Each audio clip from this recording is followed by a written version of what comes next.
ఉపాధ్యాయ ఉద్యోగదారులకు నిర్వహించే teacher eligibility test ఫీజులను భారీగా పెంచిన సర్కారు ఎస్సీ ఎస్టీ దివ్యాంగ విద్యార్థులకు ఇచ్చే రాయితీని విస్మరించింది.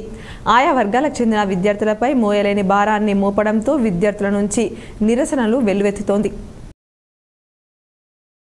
సాలూర మండలం హున్సా గ్రామంలో పిల్లలు పెద్దలు అందరూ ఒకరికొకరు రంగులు చల్లుకుంటూ ఘనంగా హోలీ పండుగను నిర్వహించుకుంటున్నారు.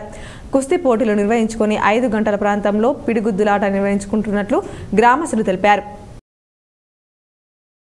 కామారెడ్డి జిల్లా బాన్సోడ మండలంలోని కోనాపుర గ్రామంలో ఘనంగా హోలీ పండుగ సంబరాలు జరుపుకుంటున్నారు. చిన్నలు పెద్దలు ఒకరికొకరు రంగులు చల్లుకుంటూ శుభాకాంక్షలు తెలుపుకున్నారు. ఏర్గట్ల మండలం బట్టాపూర్ గ్రామంలో హోలీ పండుగ వేడుకలను చిన్నారులు యువకులు కలిసి ఘనంగా నిర్వహించుకున్నారు. ఒకరిపై ఒకరు రంగులు చల్లుకుంటూ హోలీ పండుగ శుభాకాంక్షలు తెలుపుకున్నారు. బాల్కొండ మండల కేంద్రంలోని జ్యోతిబాపులే బాలికల పాఠశాలలో సోమవారం విద్యార్థినులు హోలీ పండుగ ఘనంగా నిర్వహించుకున్నారు. ప్రిన్సిపల్ సిబ్బంది విద్యార్థినులు హోలీ పండుగలు జరుపుకున్నారు. మట్టి స్నానంతో చర్మ వ్యాధులు దూరమవుతాయని, బీపీ, షుగర్ వంటి అనేక రోగాలు నయమవుతాయని అడిషనల్ కలెక్టర్ పేర్కొన్నారు. నగరంలోని కాంచన్ బాగ్లో మట్టి స్నానాలు కార్యక్రమం నిర్వహించారు. నగరంలోని నిజామాబాద్ ప్రెస్ క్లబ్లో హోలీ సంబరాలు అంబరనంటాయి.